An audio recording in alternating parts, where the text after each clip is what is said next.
Hello, I'm the Smoking Cheddar, but you probably already knew that. We are going to have another unit builds today, and it's going to be a support MBT. What's it supporting? Specifically, it's supporting a scout style build light tank. This has been requested through the Discord, so I'm going to try my best to come up with something on the fly which will complement the Scout build light tank. Now, I have done a video on that. It was back in January of this year, I think, of 2025. It might have been 2024. I don't know. You guys probably know more about my channel than I do at this moment in time. I know it's a January. Whether it was this year or last year, don't know. But anyway, the Scout light tank build worked off the principle of using, it was Cracker and Justice, or Whip Cracker and Justice, Lady of Justice. So that was the two officers that were being used. And we were using a combination of damage intensity, movement speed, and critical strike in order to basically move quick and attack fast. Now, why would we want a Liberty MBT to support it? Well, it's very difficult to keep up with the fastest moving tank on the field. So we're going to need the fastest moving MBT on the field. And there's two ways we could go about this. We could either use a shield and a damaging officer in order to encourage sustained fights on the MBT, but it's more than likely when the enemy is given the option of shooting at either of the two, they're going to try and focus on the light tank anyway. So with that in mind, we're going to use a double damage build. And hopefully this MBT will be absolutely great at supporting the light tank. So as always, make sure you guys have got yourselves a drink, your partner is busy, and you've got your headphones in. Make sure you've got yourself a snack, and we have got to go through the tech. We've got to go through the unit and its components. We're going to go through the officers and the build, and then we'll end up with a summary at the end in how to use it. So, oh, you also might notice that there's a weird thing up there. Punch that into game. There's only so many of them available, but please do use these codes. I have a number of codes available to me. They have been given to me by the devs. I did not request for them. They've just been given to me. This is one of them, and the other one I will be giving out on my live stream, which I plan on doing during my holiday later this month in August. Yeah, probably.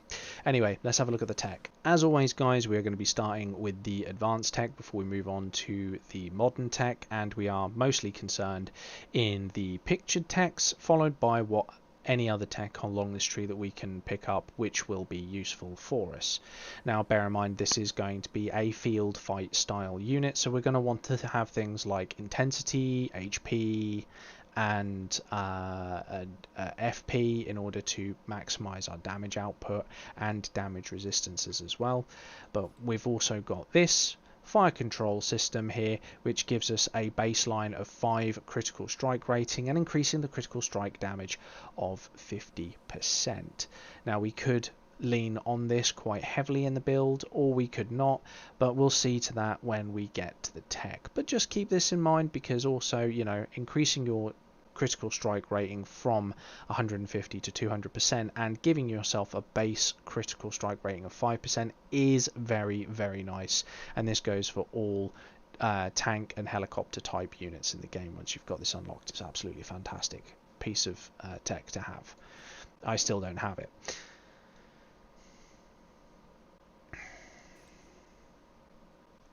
And of course, we are looking at special operations here, which is going to give us an increased firepower by 15% for 4 seconds upon entering combat. This will be quite useful, as we are going to be utilizing the entering combat mechanic quite heavily with a fast moving MBT from the Liberty from the Liberty branch.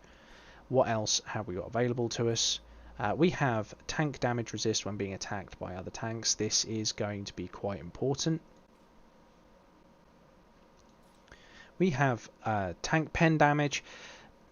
this one, while we're not actually focusing on pen damage for this build, this should, if you are using tanks and helicopters, should always be at the top of the list of things that you should complete. We have a HP bonus specifically for the MBT, and as we're out in the field, we're going to need this.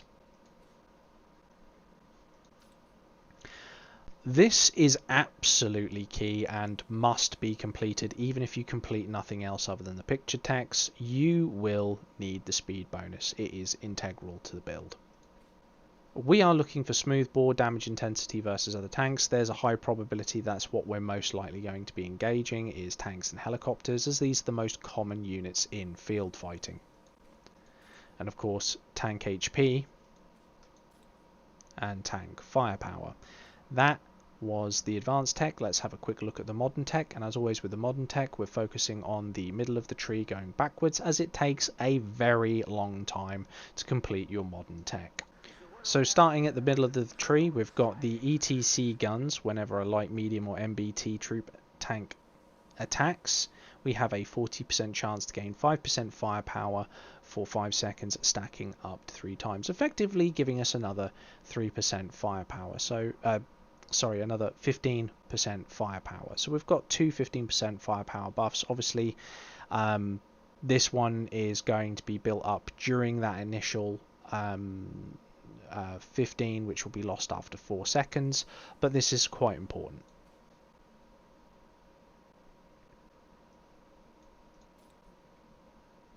We have lightweight tracks here, damage resistance when being attacked by other tanks. This is going to be quite important. We have tank HP and naturally tank firepower.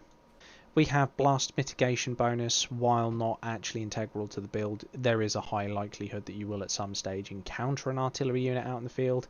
So this is a good pickup, although it's not really required to be completed for the build.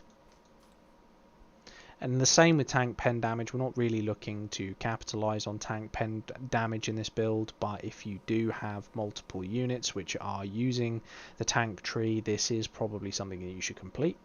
And again, HP, which is extremely important, as well as the firepower. And the reserve recovery rate, because you're going to be out in the field, you probably should pick that up as well. Okay, so as you can see here, we only have one type to choose from, which is firepower, load time and firing accuracy. The load time is actually kind of nice. We again only have one type of component to choose from here in slot 2, which is troop speed and HP, which is the same again across the board. Now armor, as always with MBTs, we do get two choices. We get sloped and HP, and we get sloped and blast. We're after the HP because we're going to try and utilize that initial shield as it goes into combat. Now for maintenance supplies, you could go double of each, but because we are using a Liberty MBT, it's probably a good idea to use 1 firepower and 1 HP. Now you could use double HP or double firepower, but this is designed to be a robust tank out in the field. We don't want it to completely fall on its face immediately once it gets attacked, and as we are using double firepower officers, we're assuming that as this is supporting a light tank, at some stage we're going to get shot at, so we're going to need HP, but we don't want that to come at the sacrifice of firepower. So this is why I'm suggesting we use 1 HP in the auxiliary slot and 1 firepower in the auxiliary slot. So let's have a quick look at the tank itself and its stats from the faction sheet. We're here under modern units. We've got the faction sheet, and we can see it's an all-rounder and add-on armor. These obviously don't change, but the camp bonus here is what we're specifically interested in, which is Camp Liberty main battle tank troops can be rapidly reinforced, have velocity boost, which gives them higher speed than main battle tanks from other camps. So we've got a faster train time, and we've also got a faster move speed. Now if we look at the 8.0, we can see that we're at 1.2 on the firepower and 800 and sort of 8.25 on the HP, and if we compare that to its rivals, we're slightly lower on the firepower and slightly higher on the HP,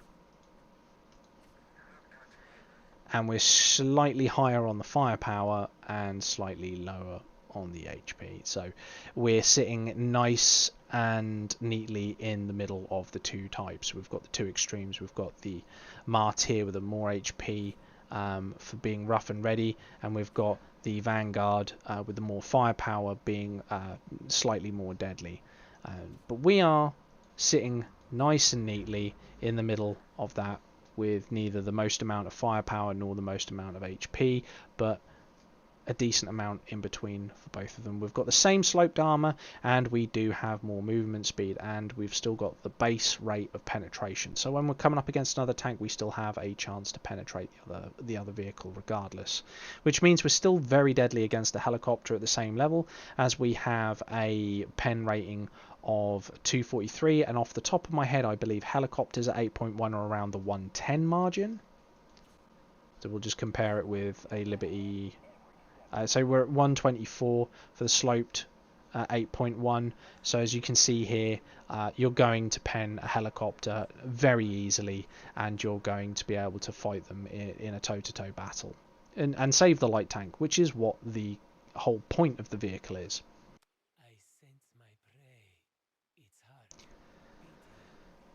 So I know what you guys are really interested in is the officer combination. Now we're going to use Winter Huntsman. Now he's not the most damaging officer, but that's okay, because what we're really interested in is this ability over here, which is when he's awakened, we can detonate some mines, and it forces the enemy troop to sit in place for 2 seconds. It's effectively a stun. Doesn't stop them from firing, but it stops them from moving. That is very important for us. That's extremely important for us. That's why he's the captain. We need this skill to go off first. There's two reasons for it. If something is trying to get away from the light tank and we are within range to use this skill, it's not getting away. That's the first thing. The second thing is if you are trying to get away from it and you can pop this skill off, you can. So this plays in for the same skill in two directions. It allows you to close the gap on a target, or it allows you to increase a gap on the target. So we are very, very, very interested in that.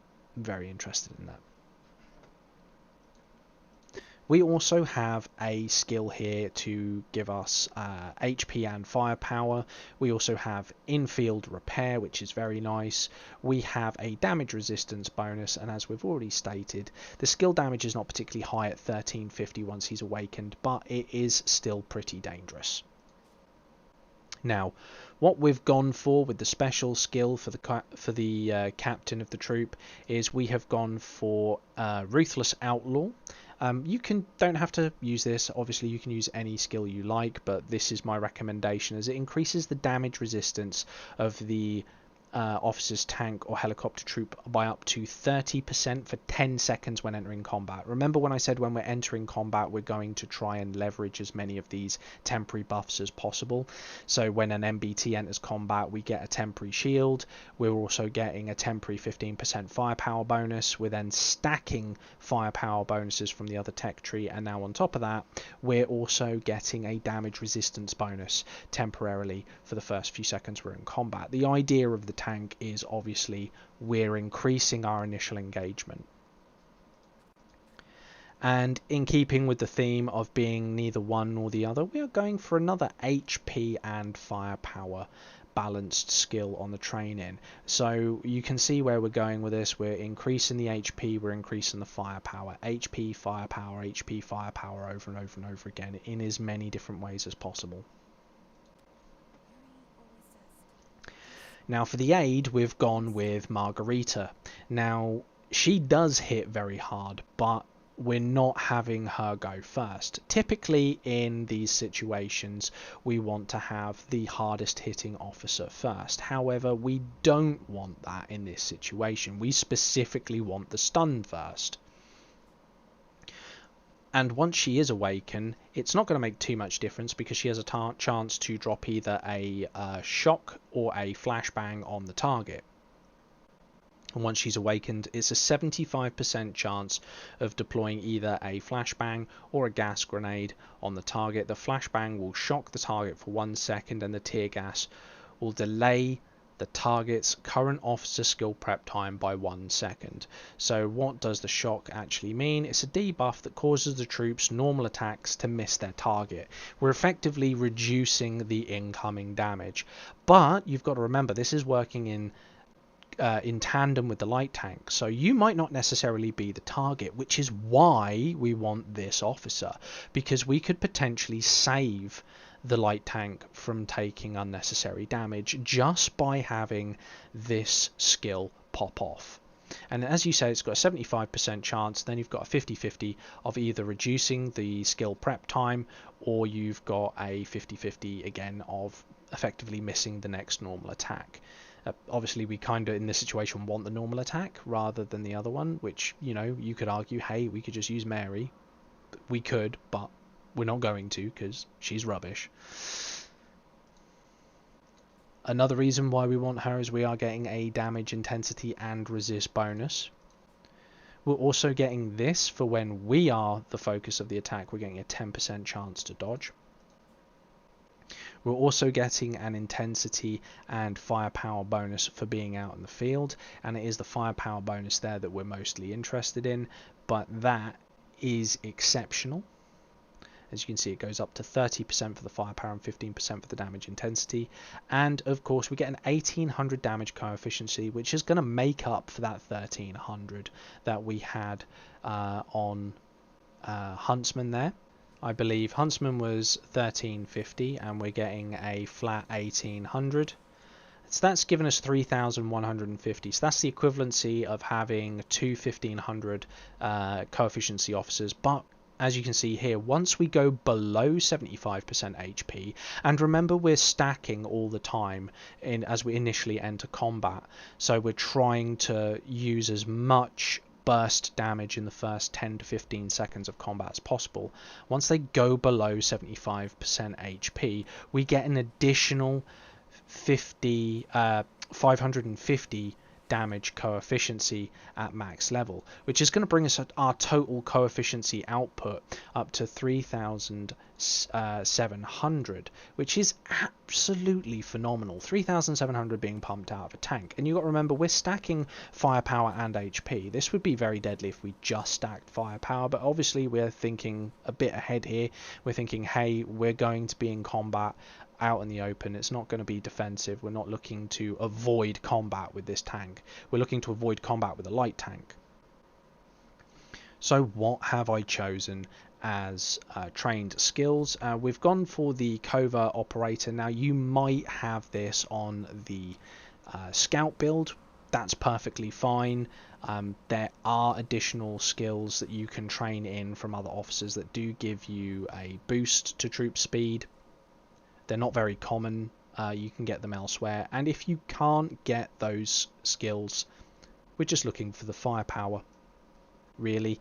We get a nice 20% firepower bonus and we get 5% troop speed. It's the troop speed we're after, but again, that could be on the light tank.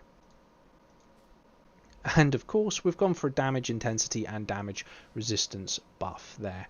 We don't necessarily need this. We could go for perhaps a more defensive skill, or we could go HP and firepower. HP and firepower is good, but we don't want to go too far in one direction. We do need a little bit of damage intensity kicking about for this unit. So that's the skills. Now time for the summary and a quick discussion on how to use the unit. Now, as we stated before, this is a tank that's going to be out in the field. Now typically when that's the case, you go for one shield and one damage officer, and you try and focus more towards the damage intensity side of things. But we've not done that. We've gone for double utility, and the reason being is that we're there to support the light tank specifically. We're not really there for any other reason. We're there to make sure that we can get the light tank out of as much trouble as it's going to inflict upon itself. You've got to remember, when a tank enters combat, it automatically gets a 500 coefficiency shield, which is why we were looking mostly at the HP and FP bonuses throughout the entire video, with the exception of the one skill where we went for damage intensity and damage resistance as a trained in balanced, although you could stack the firepower and HP again there. So how is this going to work? This is a long range tank. We're going to be out in the field for a long period of time. We've got field repair on it now, so it's going to heal itself, providing it's not lost a tank and it remains out of combat. It's going to get its health back, and it's going to have a lot of health. We've got quite a decent amount of firepower on it as well, so this thing's going to be pretty hefty. You know, they're going to know about it in the field. This is going to be a great donor unit for AGs, plain and simple. People are going to want it in there because it's going to just deal damage for AGs. They're going to love it. As a base defensive unit, it's not particularly good. It relies too heavily on utility, although it is going to have a very high skill damage, as was stated in the officer section of this video. And yeah, you know, I just think this is gonna be great. It's going to be able to not quite keep up with the light tank, but if someone's not looking at the bigger picture on the map and they're chasing your light tank, this thing's going to be able to catch up to it fairly quickly and get it out of trouble. And because we've got that 2-second stun that's going to be able to go off, we can either pin the target in place or pin the pursuer in place, however you want to look at it. We can hunt down enemies with this pretty ruthlessly. And it just reminds me, I have not given this a name. So I guess, seeing as it's going to hunt down its prey ruthlessly and it moves quickly, I'm guessing this thing's a red fox. This thing's going to move quick, and it's going to hit hard, and it's going to be able to pull out if there's too much danger there. If there's too many attack helicopters around, if there's too many MBTs around, you're going to be able to just use that speed, just that little bit of edge to keep out of the fight. And you've got also the light tank that's going to be able to use the skill shot from the scout build, where we're using Lady of Justice's target movement speed increase and unit speed increase from her skill shot, as well as target movement speed decrease from the same shot. And then you've got a 2-second stun time there. That's going to give you 2 seconds of gap, and then on top of that, they're going to be slower than you. You're going to be able to get out of there, and your biggest worry then is going to be air assets trying to track you down. If you've got a fighter on hand, doesn't matter, you've got the light tank. The light tank can switch into AA mode if it is not a modern unit, and if it is a modern unit, it is automatically going to target that beast and shoot it down. And you've just got to remember that this is designed specifically in mind to work alongside other units and to potentially be a sacrifice. This is not necessarily something that we're going to be looking to score an amazing kill death ratio with. This is going to be something that is going to go to the front line, it's going to get into fights, and you're going to try and use your maneuverability and subsequently their being stuck in one spot to your advantage, either to allow friendly units to join the fight or for you to pull away from the fight in terms of things like artillery, the light tank, anything else that's on the ground. And if they do turn and decide to one-on-one this tank, it's probably going to lose without a big shield, but it is going to give hell. And that's why I like it. I thoroughly enjoyed the challenge of being given a specific, and I just want to give a quick shout out to Lampus in Discord. He joined my Discord a while ago. He's fairly active, and he said to me, hey, I want a Liberty tank which is going to be following that light tank around. And I've spent a good few days thinking about it. I was supposed to record this last night, but as I stated, all my videos got put on hold last night. I will admit to those of you who make it to the end of the video, which is a very small percentage of you, I was busy playing another video game. It's not like I wasn't busy doing stuff. I was busy playing Lords of the Fallen with Rusty in Discord chat, and no one bothered to come in and ask why I wasn't in Warpath. Just, it's a good game. I like it. Sue me. So I guess I have to mark this video down now as being a promotional video with that above me if you haven't already put it into your game. So thank you very much for getting this far. And most of you guys actually drop off in the first 6 minutes. That's a mistake, because the whole point of the video is that I explain each stage as it goes. Now, I know I'm preaching to the choir, to the few of you that have remained to this point in the video, but if you are sharing these, it's probably worth reminding those people that you share these videos to that I am not the be-all and end-all of Warpath builders. There are plenty of others out there. Scopes, he does some good videos. I don't watch them, but I've met the guy, or I haven't met the guy, I've spoken to him. He's a very nice guy. He knows what he's talking about. He's, you know, you've got Fubar. Again, I've not watched many of his videos. I've watched one or two from years ago, and he knows his stuff as well, and he is good at unit builds as well. So I am not the be all and end all. I make mistakes, and these guys have more followers and are more invested in being more successful. As a result, their video quality is slightly better, as is their unit builds. They don't know I'm saying this, by the way, so don't be going into their feed saying I sent you. That's not me. That's not me. But do remember there are other YouTubers out there who are producing fantastic content in regards to unit builds. I mean, that's why you guys are here. And also a quick shout out to Euro in the L4 we're currently in. It's Silver 2. You guys have been absolutely fantastic to play against from start to finish, and specifically to the Polish man on the other team, Mr.